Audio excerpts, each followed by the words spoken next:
नमस्कार, आर्य न्यूज देख रहे हैं आप। मैं हूं आपके साथ पल्लवी सिंह। उत्तर प्रदेश बुलेटिन की शुरुआत करेंगे अमेठी से, जहां इस वक्त की बड़ी खबर सामने आ रही है। आपको बता दें कि अमेठी से एक बड़ी खबर सामने आ रही है, जहां हाल ही में इंटरसिटी ट्रेन के लोको पायलट की तबीयत बिगड़ गई थी। संदिग्ध हालातों में उनकी तबीयत बिगड़ी थी, जिसके बाद उन्हें सीएचसी भर्ती कराया गया, लेकिन सीएचसी में डॉक्टरों ने उन्हें मृत घोषित कर दिया है। कासिमपुर हाल्ट स्टेशन की यह घटना बताई जा रही है, जहां प्रतापगढ़ से कानपुर लेकर जा रहे थे ट्रेन, लेकिन इसी दौरान उनकी तबीयत बिगड़ी और उसके बाद सीएचसी में उन्हें भर्ती कराया गया, लेकिन डॉक्टर ने वहां पर उन्हें मृत घोषित कर दिया है। बताया जा रहा है कि कासिमपुर हाल्ट स्टेशन की एक घटना है, जहां पर लोको पायलट की तबीयत अचानक से बिगड़ी और इसी बीच उन्हें अस्पताल में ले जाया गया, लेकिन उन्हें मृत घोषित कर दिया गया है।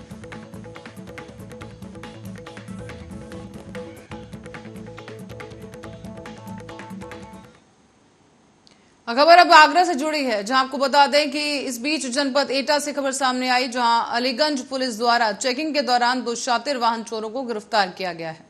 मुखबिर की सूचना के मुताबिक एक शातिर चोर से 2 चोरी की मोटरसाइकिल बरामद की गई, जबकि दूसरे वाहन चोर के पास से 9 चोरी की मोटरसाइकिल बरामद की गई हैं। पूछताछ में शातिर वाहन चोरों ने बताया है कि उन्होंने मोटरसाइकिलें अलीगंज और आसपास के क्षेत्रों से चोरी की हैं। इन्हें बेचने के लिए आज बाहर निकाला गया और इसीलिए इन्हें आज बाहर ले जाकर इकट्ठा करना था और इसी बीच गिरफ्तार कर लिए गए। शातिर वाहन चोरों का एक संगठित गिरोह है, जो कि वाहन चोरी और लूट जैसी घटनाओं को अंजाम देता है। ये अपने शौक पूरे करने के लिए आपराधिक वारदातों का सहारा लेते हैं और इन वारदातों को अंजाम दिया करते हैं।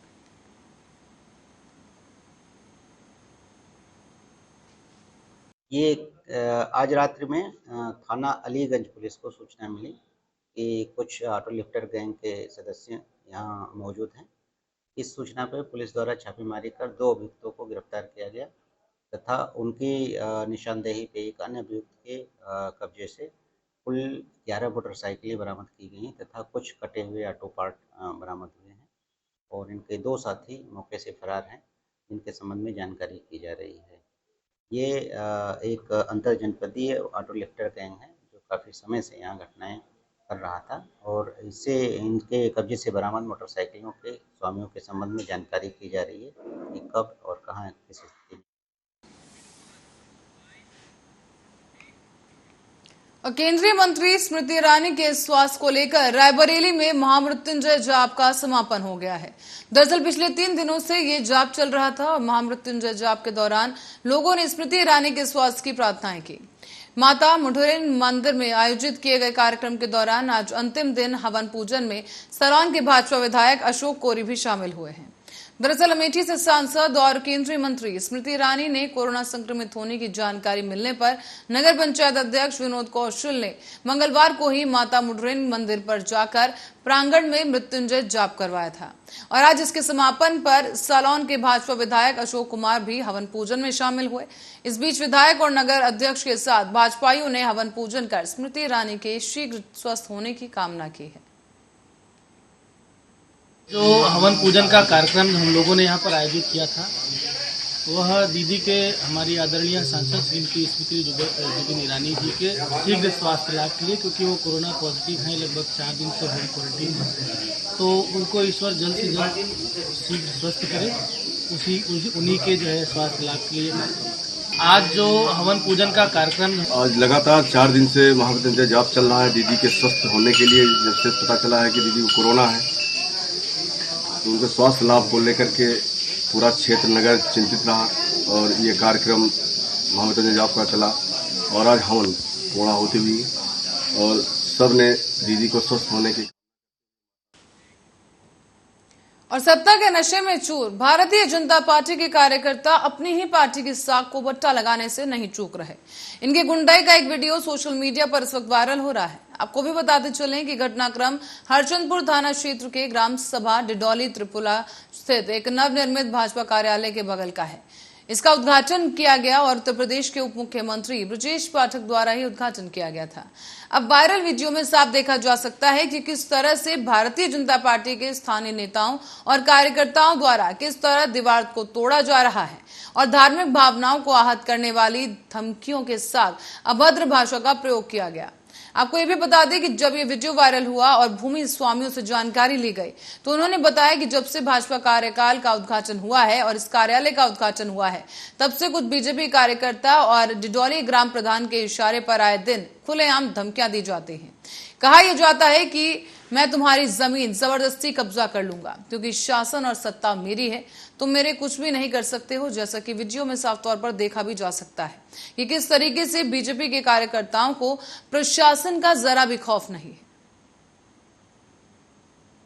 मामला ये है कि ये जो ज़मीन है मेरी पत्नी के नाम का है, चांद बीवी के नाम से, और कल तकरीबन 23 तारीख की बात है, 1:30 बजे की बात है कि वहाँ मेरा एक चौकीदार सनी और लेबर थे, काम कर रहे थे। तो इत्तेफाक से बात हुआ ये कि वहाँ बीजेपी ऑफिस में कुछ अपनी मीटिंग हो रही थी। मीटिंग से निकलने के बाद जो निकले तो कुछ लोग थे जो तोड़ने फोड़ने लगे। तो हमारे उन लोगों ने मना कि भाई क्यों तोड़ते हो। वहाँ से फ़ोन आया हमारे पास, हमारे पास फ़ोन आया तो हम यहाँ सोए हुए थे। हमारा लड़का साथ में भाग के यहाँ से गए। जब वहाँ पहुँचे तब तक तोड़ ताड़ करके चले गए। जिसकी वीडियो कुछ लोगों ने बना ली है। और उसके बाद में पुलिस भी आई। पुलिस को हमने 112। हमारी भाजपा कार्यालय के बगल में हमारी ज़मीन है, भूमधरी ज़मीन है हमारी।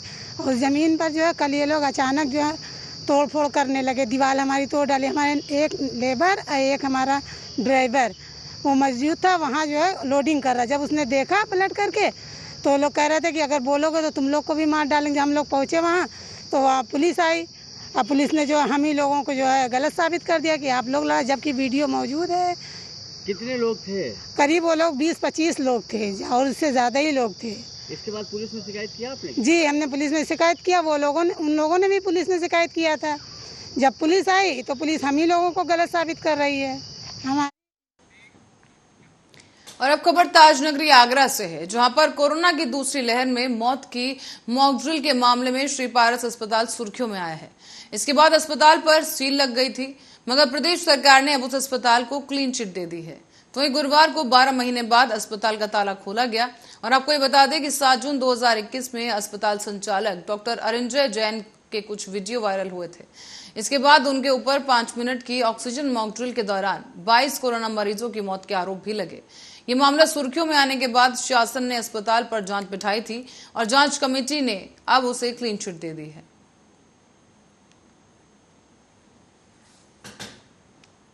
और इस बीच अग्निपथ के विरोध में भारतीय किसान यूनियन ने धरना प्रदर्शन किया है।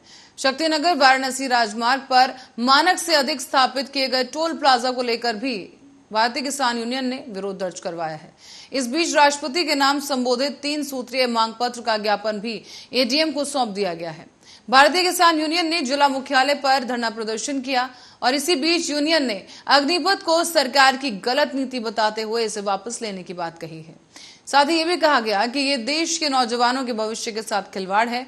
कहा गया कि किसान आंदोलन की तरह ही इसका भी विरोध होगा और अगर सरकार समय से इसे वापस नहीं लेगी तो इसके साथ ही वाराणसी शक्तिनगर राजमार्ग SS 5 पर मानक के विपरीत 113 किलोमीटर के बीच स्थापित किए गए 3 टोल प्लाजाओं को गलत बताया गया। कहा गया है कि किसानों का शोषण होगा और इसे तत्काल हटाया जाए।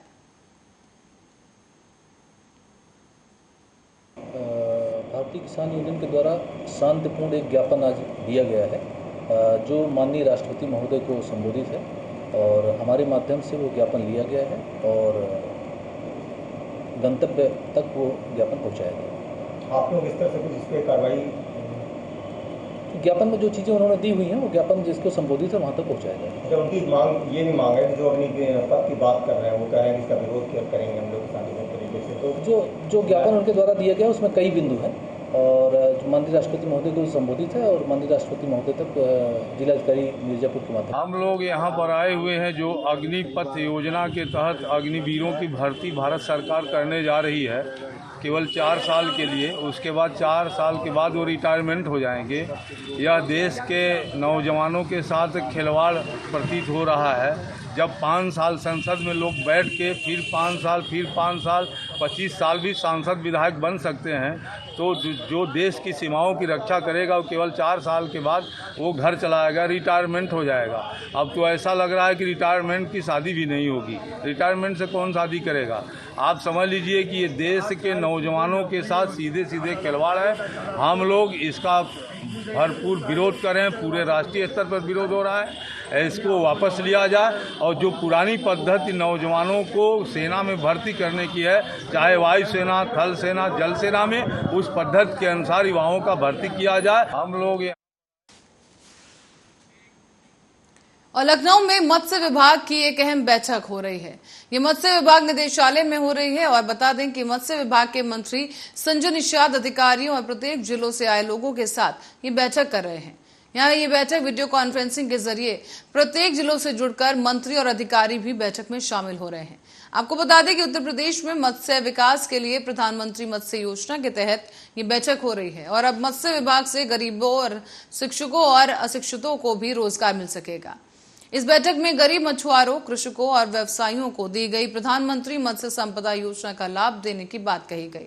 गरीब मछुआरे और मत्स्य पट्टेधारकों को भी इस विभाग से योजना से उनके जीवन स्तर में सुधार आएगा। आपको ये भी बता दें कि इस दौरान प्रदेश के पूर्वांचल, बुंदेलखंड, मध्य और पश्चिम क्षेत्र में विकास की परियोजनाएं होंगी संचालित और प्रदेश में खारा जल क्षेत्र में मत्स्य प्रजातियों के पालन को बढ़ावा दिया जाएगा। प्रदेश में मोती पालन और पगेशियन और रंगीन मछलियों की जानकारी भी इस बैठक के दौरान दी गई।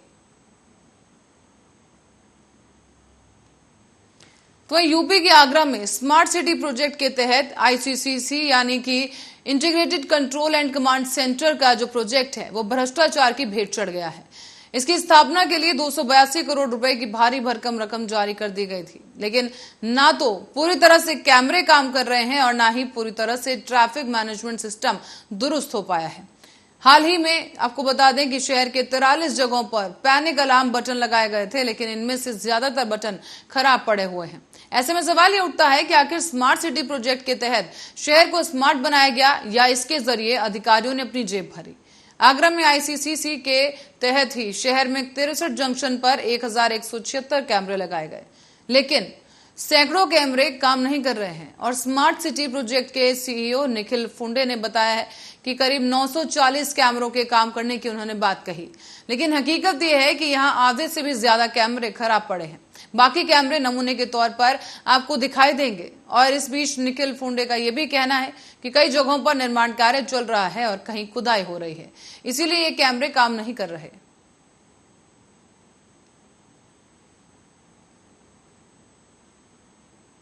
तो वहीं प्रयागराज में शाम को घर से बाजार के लिए निकले युवक की संदिग्ध हालातों में मौत हो गई है। बताया जा रहा है कि ये शख्स अपने मां बाप का इकलौता बेटा था और इसका युवक का जो शव है वो सुबह मिला है। परिजनों में कोहराम मच गया है और मृतक का नाम अनिल बताया जा रहा है, जो कि बीते शाम ही 7 बजे अपने घर से निकला था। 3 किलोमीटर की दूरी पर कछरा बाजार के लिए युवक निकला था, लेकिन देर रात हो जाने के बावजूद भी घर वापस नहीं लौटा। सुबह जब गांव के कुछ लोग टहलने निकले तो तब जाकर युवक का शव मिला है और आपको बता दें कि प्राथमिक विद्यालय के पास से शव बरामद किया गया। हालांकि हत्या होने के पीछे कोई वजह सामने नहीं आई है। उतराव थाना क्षेत्र के घाटमपुर गांव का मामला है और अब इस पूरे मामले को लेकर कार्रवाई जारी है।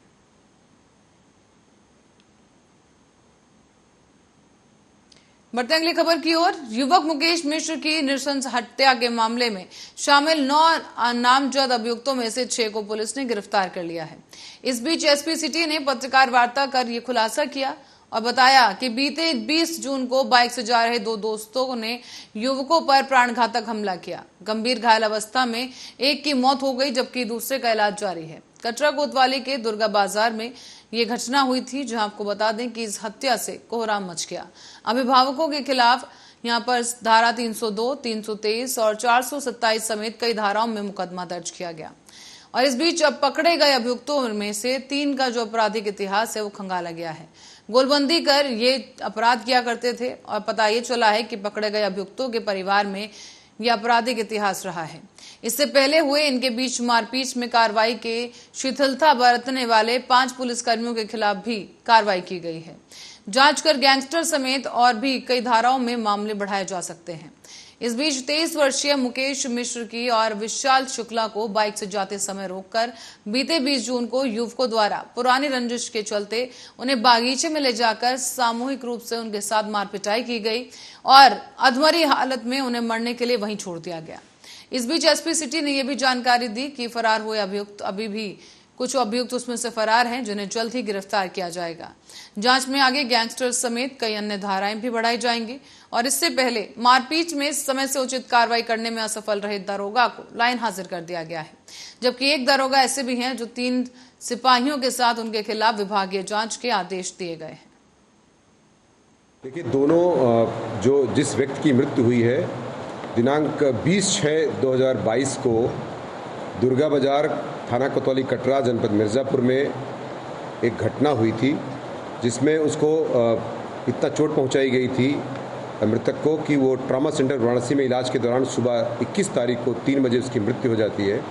उसके आधार पर थाना कटरा में वादी पक्ष के द्वारा एक तहरीर दी जाती है, जिसके आधार पर 9 लोग नामजद किए जाते हैं और कुछ अज्ञात का नाम उसमें आता है, जिसके आधार पर पुलिस की 2 टीमें गिरफ्तारी के लिए बनाई जाती हैं। अब तक 7 लोग गिरफ्तारी की जा चुकी है, 2 लोग अभी बाकी हैं, उनकी शीघ्र गिरफ्तारी कर ली जाएगी। बाकी इसमें जो अब तक वजह पता चली है, इसमें चूंकि एक ही मोहल्ले के रहने वाले थे, आपस में रंजिश भी चल रही थी, एक आध बार और झगड़ा इससे पहले हुआ था, जिसको लेकर के और थोड़ा बहुत अपनी ईगो की भी लड़ाई थी, जिसके मद्देनज़र ये घटना हुई थी, जिसमें पुलिस द्वारा पूर्व में निरोधात्मक कार्रवाई भी की गई है तथा इस समय इसमें सख्त से सख्त कार्रवाई की जाएगी। और जो खबर आगरा से है, जहां आगरा के ताजगंज महिला हत्या मामले में एक सीसीटीवी फुटेज सामने आया है। आपको बता दें कि ये फुटेज महिला हत्याकांड में एक बड़ा सुराग है। बताया जा रहा है कि महिला का बिल्डिंग से गिरते हुए सीसीटीवी क्लिप सामने आ गया है। इस वीडियो के आधार पर पता चलता है कि 2 बाइक सवार लोग वहां पहुंचे थे, जहां पर 2 बाइक पर सवार होकर 5 हत्यारे बिल्डिंग में पहुंचे। हत्यारों की मोटरसाइकिल से आने का सीसीटीवी वीडियो सामने आ चुका है। आप भी देख सकते हैं स्क्रीन पर, यहाँ पर सीसीटीवी की फुटेज दिखाई दे रही है और इस सीसीटीवी वीडियो में बाइक से आने वाले के बाद प्लानिंग कर पहुंचे थे और फ्लैट पर हत्यारे, और यहाँ पर महिला की हत्या के बाद बाइक को लेकर जाते हुए यह दिख रहे हैं। और इस बीच आपको बता दें कि हत्यारों की एक बाइक को पुलिस ने बरामद कर लिया है और ये जो बाइक है वो आशा गर्ग नाम के शख्स की जो है मिली है। और इस बीच आपको ये भी बता दें कि सूत्रों की माने तो प्रेम प्रसंग के चलते महिला की हत्या की गई है। सूत्रों के अनुसार महिला के साथ रह रहे युवक विपुल अग्रवाल के ससुराल पक्ष के लोगों ने इस घटना को अंजाम दिया है। तो वहीं इस खबर पर ज्यादा चर्चा के लिए हमारे साथ ममता भारद्वाज हमारे संवाददाता हैं, उनसे समझेंगे। ममता, ये जो वीडियो है ये कितनी देर पहले का बताया जा रहा है और इसके बाद अब क्या कुछ कयास लगाए जा रहे हैं? बिल्कुल पल्लवी, मैं आपको बता दूं कि जिस तरह आज ये महिला की हत्या का जो मामला सामने आया उसके बाद आर्या न्यूज की टीम के द्वारा लगातार उस पर जांच पड़ताल करती रही और उसके बाद में एक सीसीटीवी वीडियो जो सामने आया और वो हाथ लग गया, उससे साफ नजर आ रहा है, जिसमें जो कि सीसीटीवी फुटेज जो सामने आए हैं उसमें 5 लोग बाइक से जो आते हुए नजर आए हैं और जिसमें कि 2 महिलाएं हैं और 3 पुरुष सम्मिलित हैं। जिसके बाद वो बाइक अपार्टमेंट के बाहर कॉर्नर पे बैक साइड में खड़े करते हैं और उस सीसीटीवी में बिल्कुल साफ नजर आ रहे हैं। उसके बाद वो 5 लोग एक योजना बनाते हैं और योजना बंद पूरी ढंग से उस जो महिला का जो हत्या है उसको ऐसे अंजाम का वारदात को अंजाम देते हैं। तो ममता, यहाँ पर जो बाइक पुलिस ने बरामद की है, ममता, यहाँ जो बाइक बरामद हुई है वो आशा गर्ग नाम के किसी शख्स की बताई जा रही है, वो महिला है, और क्या कुछ पता चला इस बाइक के बारे में? बिल्कुल, जो वहाँ ये जो शख्स आए थे वो बाइकों से आए थे, तो उन्हीं में से एक बाइक वहाँ अपार्टमेंट के जो बैक साइड में उन्होंने खड़ी करी थी वो रह गई है और वहाँ उनको पुलिस को बरामद हुई है। और उसमें जब उसमें उनका नंबर जो देखा गया तो उस नंबर को से सर्च किया गया, तो सर्च करने के बाद में वो जो बाइक है वो किसी आशा गर्ग के नाम से सर्च हुई है। तो साफ है यहाँ कि यहाँ जो ये जो और यूपी 83 नंबर है और ये फिरोजाबाद की डिजिट का नंबर है, ये टूडला से आए बताए गए हैं ये लोग जो महिला की जो हत्या करने हैं। तो जाहिर है कि ये तो या तो ये ससुराल पक्ष से है या फिर ये जो जिस व्यक्ति के साथ जो विपुल अग्रवाल है उसके साथ रह रही थी जो महिला, या उसके परिजन हो सकते हैं। तो ये जांच का विषय है कि ये है किन किन के लोग, कि या दोनों पक्ष मिलकर इस तरह की घटना को इन्होंने अंजाम दिया है। जी चलिए ममता, बहुत बहुत धन्यवाद इस तमाम जानकारी के लिए। दर्शकों को बता दें कि आप एक बार फिर से देख सकते हैं ये पूरा फुटेज जो सामने आया है, ये घटना से कुछ ही समय पहले का है। यहाँ दिखाई दिया है कि दो बाइकें थी जिस पर 5 लोग सवार होकर आए, इसमें महिला और पुरुष दोनों ही शामिल थे। और यहाँ पर बाइक खड़ी करने के बाद कुछ योजना बनाई गई है, बातचीत हुई है, उसके बाद ये लोग बिल्डिंग में दाखिल हुए। इस बीच अभी भी 3 लोगों को पुलिस ने गिरफ्तार किया है, जबकि 2 लोग अभी भी मौके से फरार बताए जा रहे हैं। और इस बीच रेलवे स्टेशन और ट्रेनों में वेंडर यात्रियों से मनमाने दामों की वसूली करते हैं। रेलवे यात्री मनमाने दामों की वसूली को लेकर अब रेलवे बोर्ड से लेकर डीआरएम और स्टेशन अधीक्षक तक शिकायत कर चुके हैं, लेकिन फिर भी तमाम कोशिशों के बावजूद रेलवे वेंडर की मनमानी पर लगाम नहीं लग सकी। इसी के चलते रेलवे ने मुरादाबाद रेल मंडल समेत सभी मंडलों के रेल अफसरों और आईआरटीसी के वेंडरों की मनमानी के खिलाफ सख्त कार्रवाई के निर्देश दिए।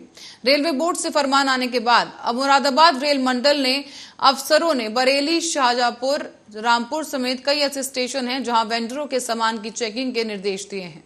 इसके अलावा वेंडर्स को दुकान के आगे अपने सामान की लिस्ट और उसके दाम लिखने पड़ेंगे। पैकेट में बिकने वाले सामान एमआरपी से बेचेंगे, लेकिन अपनी बचत के हिसाब से वेंडर डिस्काउंट दे सकते हैं। खाने की गुणवत्ता के हिसाब से रेट फिक्स करने को भी कहा गया है। अगर इसके बाद भी कोई वेंडर यात्रियों से मनमाने दाम वसूल करता है तो यात्री रेलवे की हेल्पलाइन के साथ ही स्टेशन के अधीक्षक और स्टेशन मास्टर से अपनी शिकायत कर सकते हैं। शिकायत सही होने पर वेंडर का लाइसेंस कैंसिल कर दिया जाएगा।